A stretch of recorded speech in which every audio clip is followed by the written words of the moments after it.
Good evening, my fellow citizens.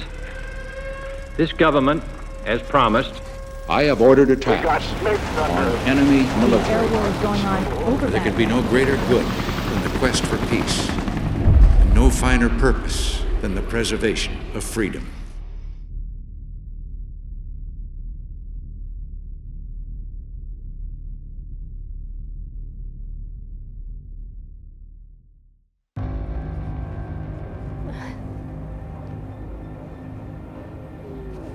I didn't realize, how still affected I am of all this.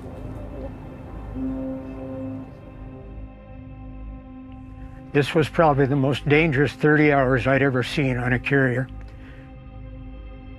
That's when I suddenly realized that the American sailor and soldier and Marine is different from the rest of the world.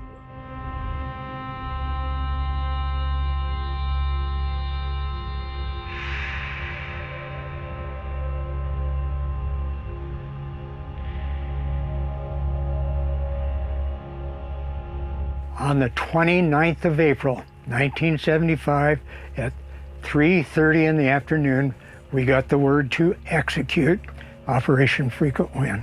The way they alerted the people in Saigon was they played Bing Crosby's White Christmas. That was a clue that, hey, go to the designated spots because we're going to start picking up those folks. I just remembered that chaos was everywhere. Running, scrambling, holding whatever they can, with children.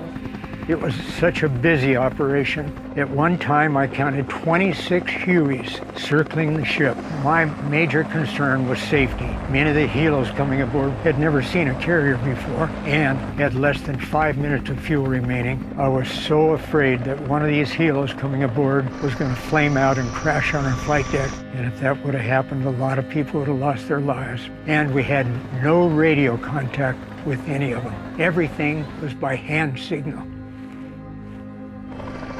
Hand signal, everything.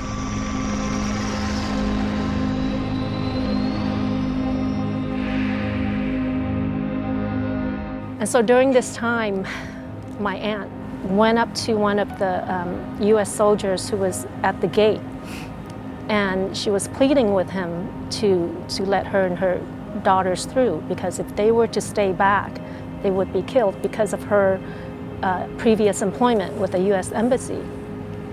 And so he decided, okay, I'll let you go. But then she said, but I also have my sister's family. There's 12 of them. And he says, I'm so sorry, but there's just no way. I can't pull this off. And so she kept pleading, and she didn't give up. And so he finally gave in. Luckily, he gave in. And he said to her, he said, tomorrow at 7 o'clock in the morning, you bring your daughters and your sister's family.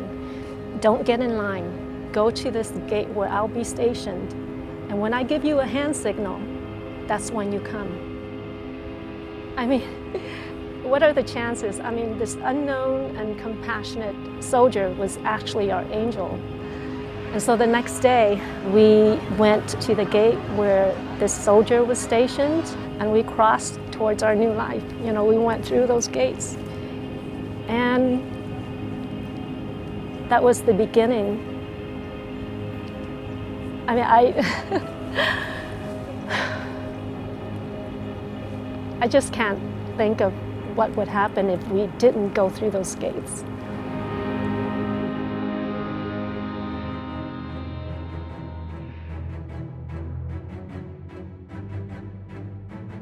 A little bird dog airplane was circling the ship. It's a little observation airplane, like a little Cessna 172, and we had no radio contact with it. All of a sudden, he flew right down the flight deck, and he dropped a note on the flight deck, but the note flew over the side.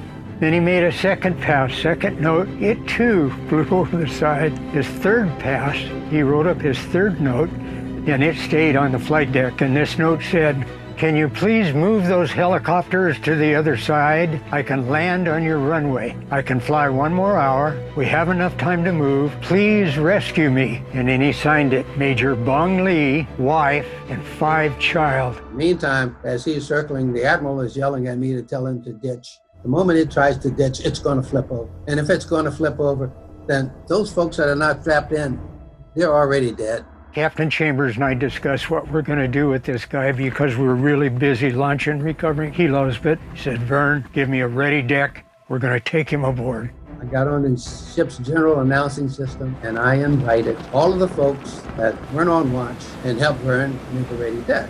So we stopped the flight operations momentarily. We pushed over the side 4 Huey helicopters and 1 Chinook.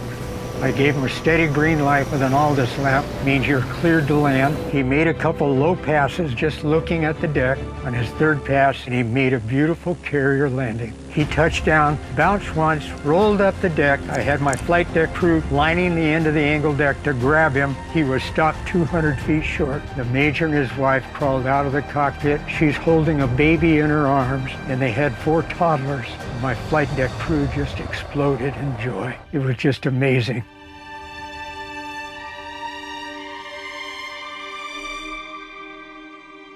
I remembered us running towards the Chinook, the deafening sounds of the propellers because it was so loud, and the soldiers like instructing us to get in. And I just, my mother, again, make sure, hold each other's hands really tight, don't let go. And, we got into the Chinook. I mean, we were packed like sardines. I mean, just the smells of sweat and just the sounds of the cries. I mean, it was just so numbing because what if we crash? What if, we get shot down by the enemy because we weren't safe yet? And then when we landed on the Midway, after we were let out, it's like seeing thousands of people again, and all these soldiers directing us where to go. Some were carrying babies, so much going on. But at the same time, I felt safe because we've landed. We didn't get shot down.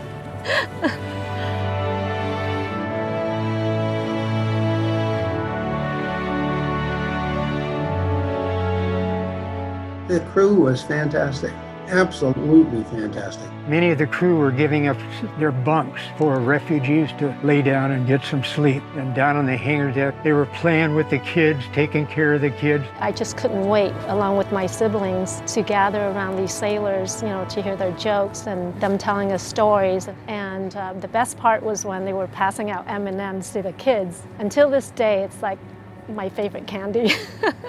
I saw those old bosun's mates down there that I thought they were the meanest, toughest guys on this earth. And when I saw them running around holding little babies in their hand, and the compassion and all that they showed to the refugees as they were bringing them aboard, that's when I suddenly realized that the American sailor and soldier and Marine is different from the rest of the world. It's just unbelievable. The Midway represents like unity of the best of humanity to me, because that was what the thousands of soldiers came to Vietnam, to save us, including an 8-year-old like me,